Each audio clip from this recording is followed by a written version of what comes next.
توسلنا ببسم الله وبالهادي. السلام عليكم ورحمة الله. بسم الله الرحمن الرحيم. الحمد لله حق حمده، والصلاة والسلام على محمد رسوله وعبده وعلى آله وصحبه من بعده. أشهد أن لا إله إلا الله وحده لا شريك له وأن محمدا عبده ونبيه ورسوله. We begin in the name of Allah, the most merciful, the bestower of mercy. All praise and glory belongs to Allah in the manner that He deserved. And may the peace and blessings of Allah be upon Muhammad, His messenger and His slave, and upon his family and his companions after him. We testify that no one is worthy of worship but Allah alone, without any partners, and that the Prophet Muhammad sallallahu alaihi wasallam was indeed his prophet and his servant and his messenger. We welcome everybody back to yet another episode of Salaah Revisited. And in our last episode, we arrived at the unique quality of Salaah, of it being a component of Sunan al-Huda. Sunan al-Huda are the landmarks that our Prophet sallallahu alaihi wasallam placed for guidance, whereupon a person can recognize them to know that he is, insha'Allah, upon guidance. And if he can no longer see them in his life, then he should fear that guidance is about to fall out of sight. And we mentioned the narration of Abdullah ibn Mas'ud radiallahu ta'ala anhu, wherein he said, whomever wishes to meet Allah subhanahu wa ta'ala tomorrow as a Muslim, then let him safeguard these 5 prayers from where they are called, meaning to safeguard in a manner whereby you're offering them in the masjid where the adhan is called. He said, for indeed Allah the Most High had legislated for your Prophet Sunan al-Huda, these bolsters of steadfastness, of guidance. He says, and indeed this is one of Sunan al-Huda, to safeguard these prayers, and especially in the masjid. He said, and if a person, I swear by Allah that were a person to keep offering these prayers in his house, he would by that be abandoning Sunan al-Huda, he would be abandoning the pathway to guidance. And if you abandon this pathway of your messenger, you will surely be misguided. He said, indeed, and I have lived to see, meaning in the time of the companions, that no one would abstain from praying in congregation, praying in the masjid, except a person whose hypocrisy was known. He says, to the degree that a man would be carried between 2 men until he is placed in the saf, in the ranks of prayer. Meaning even a person who's excused by Allah for not being able to stand on his 2 feet on his own, wanted for himself to ensure that he was still on the path by praying in the masjid even when he couldn't. So of the ways to bolster your deen and ensure your guidance till the day you breathe your last and you meet Allah as a Muslim is this salah. The 18th unique quality of the salah is that salah is a divine gift. It is a gift from the Lord of the worlds to his slaves that he wishes well for. You see, salah is not just a burden, it should never be seen that way, nor just a responsibility and that's all. Rather, it is a gift from Allah. And it offers all of these virtues that we just mentioned in the previous episodes. These 17 virtues that we've mentioned so far, this is but half. For if Allah permits, we're going to discuss 34 or 35 of the unique qualities of salah. So who would have ever thought that my salah in the 5, 10, 15, 20 minutes that it takes me to perform a salah, it offers me all of this. But salah is just that, it's a very special gift. And thus, because it's so special, Allah subhanahu wa ta'ala legislated it without the mediation of Jibreel alayhi salam. Rather, He gifted it to the Prophet sallallahu alayhi wasallam directly in that blessed night of Al-Mi'raj, in the night of the ascension to the heavens. And it's worth mentioning also as well and noting that it was legislated when? By Allah directly, it's a gift. And a gift how? It was legislated in Amul Huzn, the year of grief, that very difficult year upon our Prophet sallallahu alaihi wasallam, a few years before he migrated to Medina, when his uncle who used to defend him and finance him, Abu Talib, had died and died refusing to become a Muslim. And then in that same year, his beloved, the love of his life, Khadija bint Khuwaylid, his wife, radiyallahu ta'ala anha, may Allah be pleased with her, she died as well. So this was a year of great grief for our Prophet sallallahu alaihi wasallam. So it's as if Allah subhanahu wa ta'ala gifted him with salah and consoled him with the trip of Al-Mi'raj, wherein salah was legislated, so that we may know the lofty status of this, the greatest physical act in Islam. We know the status of salah. And that's why Bakr ibn Abdullah al-Muzani rahimahullah, he said, Man mithluka ya ibn Adam, who is like you, meaning who is as privileged and gifted as you are. Who is like you, O son of Adam? خُلِّيَ لَكَ بَيْنَ الْمَاءِ وَالْمِحْرَابِ. You have been left alone between the water and the mihrab, the prayer place. Meaning, you can pray at any time. You can just go and wash up and stand in front of the Lord of the worlds. You don't even have to be praying in the masjid. Definitely, if it's not an obligatory prayer, you can be praying anywhere. As for the obligatory prayers, as you probably know, the scholars have differed of them that say that it is an obligation whenever a person can hear the adhan and the masjid is reasonably close, that he must pray his prayers there. And other ulama mentioned that it's sunnah mu'akkada, that you must ensure to do so whenever you can, but there is no sin if you miss out. And the 19th of the unique qualities of salah is that salah is shukr, it is thankfulness. Salah is gratitude. How? First, we need to understand and remember that gratitude, being thankful in Islam, is a statement, and it's an action, and it's a belief. To believe that this is a blessing from Allah, and I didn't earn it, and that were it not for Allah, I would not have had it. And it's a statement to actually say, Alhamdulillah, I thank Allah, and it's an action as well. As Allah Azza wa Jal said, اعملوا آل داود شكرا. Always remember this verse. It says, do, O family of Dawood, thanks. And also, salah is thanks in the sense that it provides us a gateway, since it is thanks for being increased in all the good in our lives, or the good of guidance be increased in guidance, or the good of worldly provisions as well. And that is a subject that we will visit inshallah later in another of the unique qualities of salah. But it's a means for us to be increased across the board in general, because Allah subhanahu wa ta'ala told us, وَإِذْ تَأَذَّنَ رَبُّكُمْ لَإِن شَكَرْتُمْ لَأَزِيدَنَّكُمْ. And remember, when your Lord has announced, He has declared, this is His rule, if you show thanks, I will increase you. So thanks, as the scholars say, is like the scissors by which we clip the feathers of the blessing so they don't fly away. So thanks is a means to retain the blessings and favors that we have, just as it is a means to attain and acquire the blessings that we yet to have. And since the blessings of Allah subhanahu wa ta'ala shower down upon us without end, like unending rain, then it's only right, only befitting, that our thanks never stop as well. We thank Allah restlessly. But we all know that's impossible, because we're human beings. We're not the angels that Allah subhanahu wa ta'ala said about them, يُسَبِّحُونَ اللَّيْلَ وَالنَّهَارَ لَا يَفْتُرُونَ, that they glorify Allah by night and by day, they never slacken. But we're human beings. We need to sleep, and we need to eat, and we need to go to work, and we need to go to the bathroom. So there are times, because of our very nature, that we cannot thank Allah night and day. But His blessings are there night and day, and have been there even before we knew who He was, even before we knew who we were. Consider that verse wherein Allah subhanahu wa ta'ala says, وَاللَّهُ أَخْرَجَكُمْ مِن بُطُونِ أُمَّهَاتِكُمْ لَا تَعْلَمُونَ شَيْئًا. And Allah brought you out from the bellies of your mothers while you did not know anything whatsoever. He says, وَجَعَلَكُمُ السَّمْعَ وَالْأَبْصَارَ وَالْأَفْئِدَةَ. Then He granted you hearing and sight and hearts, لَعَلَّكُمْ تَشْكُرُونَ, so that you may be thankful. So how can we be thankful for a time when we didn't even know who we were and who Allah was to thank Him? We couldn't pronounce His name, and we didn't even have a name yet. And how do we do so currently, with every brand new day, with these showers of blessings? Since it was impossible, Allah granted us salah to compensate for it. He legislated for us salah as a means of thanks to enable us to do that. What's the proof of this? First of all, in general, the general proof is that you worshipping Allah is an act of gratitude to Allah. وَاعْبُدُوهُ وَاشْكُرُوا لَهُ. Allah says, and worship Him and thank Him. Meaning, and you will not worship Him until you thank Him. And the other verse is even clearer regarding that, where Allah subhanahu wa ta'ala says, وَاشْكُرُوا لِلَّهِ إِن كُنْتُمْ إِيَّاهُ تَعْبُدُونَ. And thank Allah if you are of those that worship Him. And the third verse, which we mentioned, that Allah subhanahu wa ta'ala said, اعملوا آل داود شكرا. Do, O family of Dawood, thanks. So thanks is an action that is done.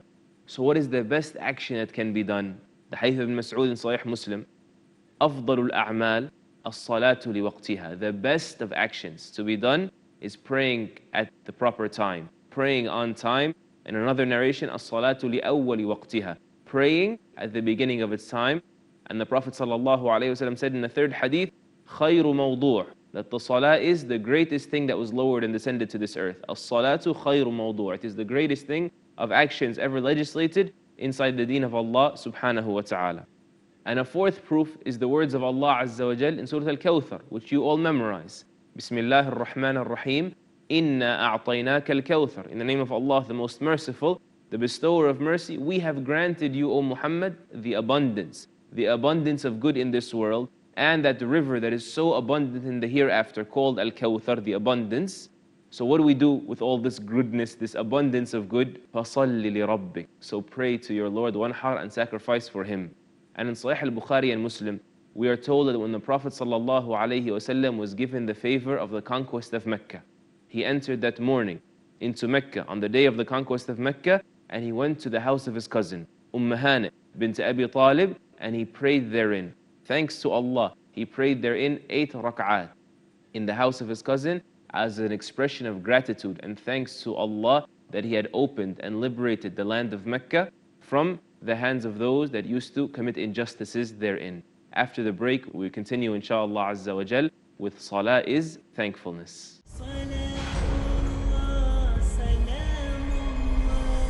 Assalamu alaikum wa rahmatullah. Alhamdulillahi wahdah, wassalatu wassalamu ala man la nabiyya ba'dah, wa ala alihi wa sahbihi ajma'een. We begin in the name of Allah. All praise and glory belongs to Allah, and may the peace and blessings of Allah be upon the one after whom there is no prophet, and upon his family and his companions, every last one of them. We said that of the unique qualities of Salah is that Salah is shukr. It is an act of gratitude. It is the greatest act of thanks in the deen of Allah Azza wa Jal.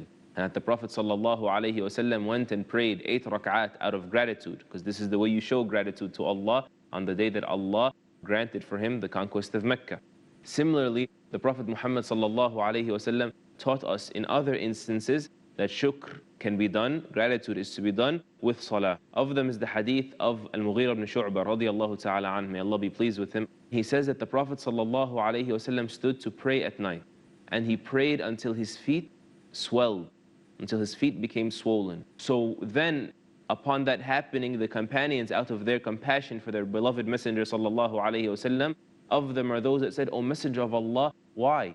Why do you do this when Allah has already forgiven you of your past and your future sins?" So the Prophet ﷺ explained that this is exactly why he's doing it. He said ﷺ in response to them, أَفَلَا أَكُونُ عَبْدًا شَكُورًا. Should I not then be a grateful slave?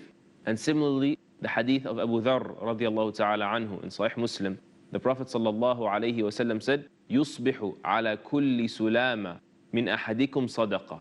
Every morning, each of your joints is indebted with a charity, meaning you're indebted because they're your joints. For every single one of them. Another narration mentioned that they are 360, and this is something we discovered nowadays, that we indeed have 360 joints in our body. For every single one of them, you're indebted with a charity. So how in the world do we pay all these charities every single day that we're indebted with?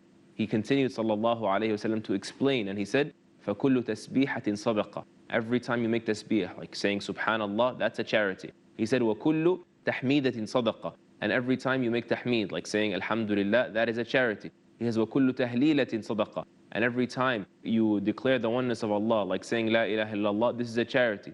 He says, وَكُلُّ تَكْبِيرَةٍ صَدَقَةٍ. He said, and every time you declare the greatness of Allah, you make takbir, like saying Allahu Akbar is one way to do that. He said, that is a sadaqah.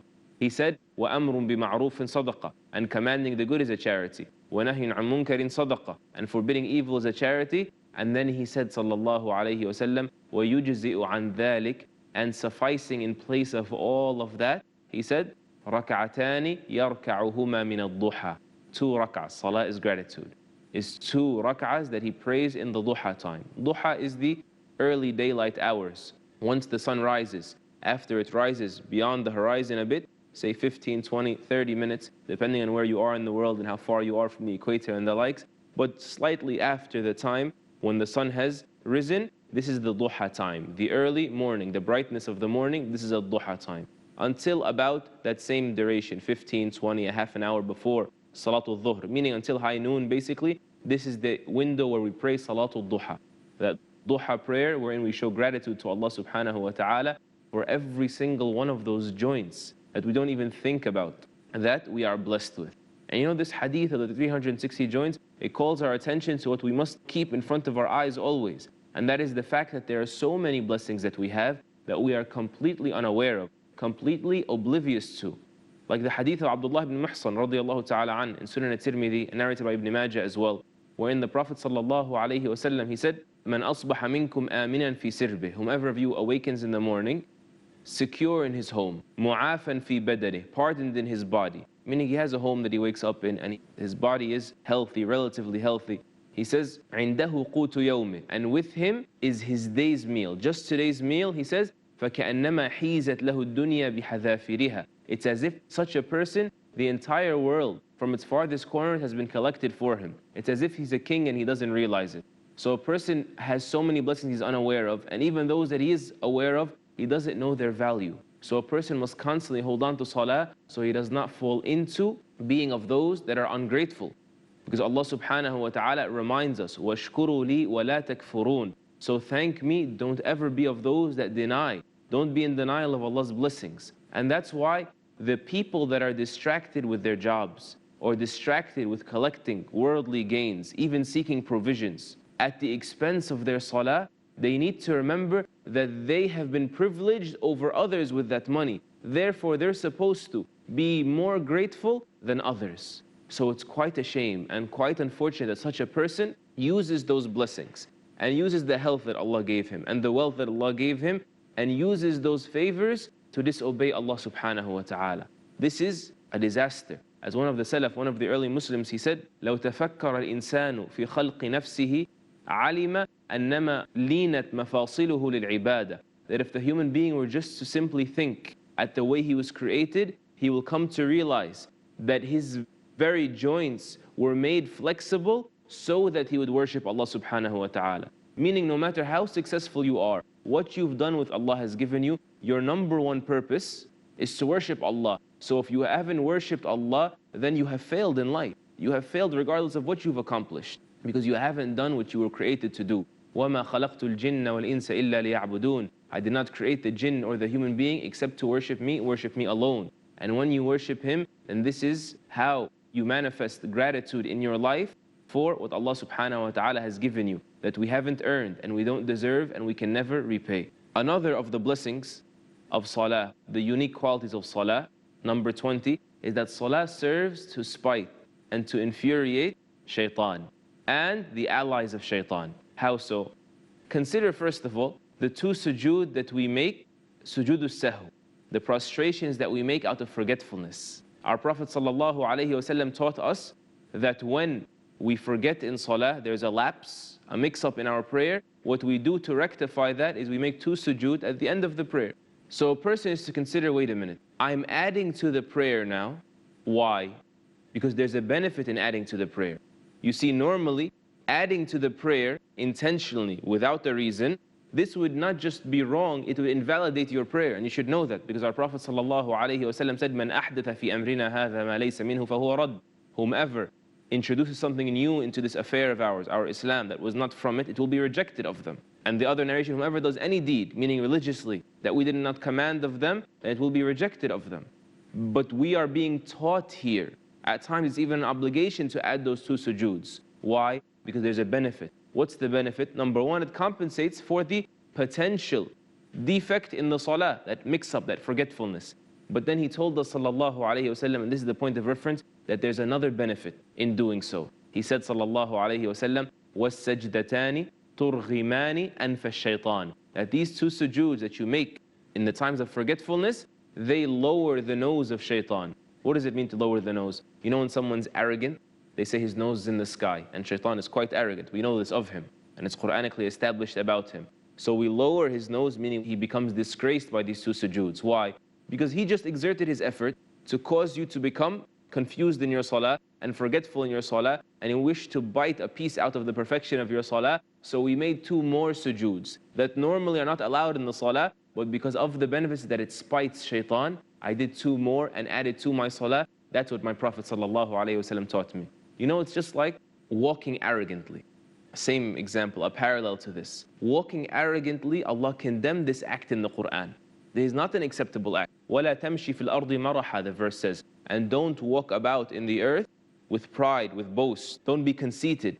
But this act, which is forbidden, it is permissible in our religion when there is an outweighing benefit in it. And what's that outweighing benefit? To intimidate those in the battlefield. As the Prophet ﷺ saw Abu Dujana, may Allah be pleased with him, in the battle of Uhud walking with a strut. So he said, ﷺ, إِنَّهَا مِشْيَةٌ يُبْغِضُهَا اللَّهُ. This is a walk, a type of walking that Allah hates. إلا في هذا الموضع, except in the likes of these circumstances. Why? Because they spite those that are being aggressive towards the innocent. They spite those that had come out to annihilate the Muslims who had committed no sin and even left their lands because they were being persecuted in them, and they came after them to fight them. So he said, sallallahu alayhi wasallam, that this act, Allah hates it, except here. Why? Because there's a benefit in it. So this is actually an act of worship, spiting shaitan. And the allies of shaitan is an act of worship. And this is known, that countries, for example, nations, they do military demonstrations, right? Like marches in the old days, I guess now they do them with the jets. What's the point of this? To spite the others, or to intimidate them and to show them a bit of flex, a bit of their strength. So the strength of the Muslim in the face of the whispers of shaitan, or in the face of the antagonism and the criticism of those that have chosen and adopted the madhab of shaitan and to do the work of shaitan, this is done through salah, and a person gets rewarded for that and for his intention to pray to Allah to do that. And consider how much it spites shaitan in reality when a person is making salah. Shaitan, who does everything he can to not make you pray. So if you're going to pray, he's going to try to get you to pray a deficient prayer. And if he can't do that, then at least you're not going to pray in the masjid, right? He'll do whatever he can to take away from your meeting with Allah subhanahu wa ta'ala. And by the way, of the ways he does that is that if you do come to the masjid, he tricked many Muslims nowadays, and this is quite unfortunate as well, into decorating their masajid beyond what is permissible. A masjid should be clean, should be presentable, but should be average. It should not be excessive in its decorations, right? So shaitan has tricked some in reality to donating money sometimes, to decreasing the ajr, distracting those that are praying. But we say, how much does it spite shaitan for a person to make salah? The Prophet ﷺ taught us in many places that shaitan cries, and that shaitan flees, and that shaitan wails whenever he notices these believers, these genuine believers, making their salah. Allah Azza wa Jal, first of all, in the Qur'an, He says to us, إِنَّمَا يُرِيدُ الشَّيْطَانُ أَنْ يُوقِعَ بَيْنَكُمُ الْعَدَاوَةَ وَالْبَغْضَاء. Shaitan seeks nothing but, these are main targets, nothing but to cast between you enmity and hatred.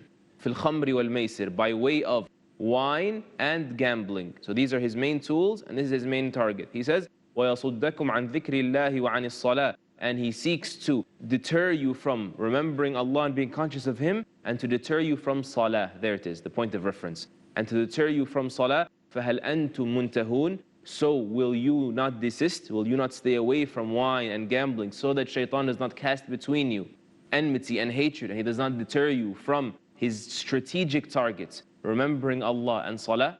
This is his target. So we spite him by making that salah and desisting from whatever would deter us from the salah. And inshallah Azza wa Jal, in the upcoming episodes, we will explicitly mention how the Prophet ﷺ told us shaitan reacts when we are making our salah.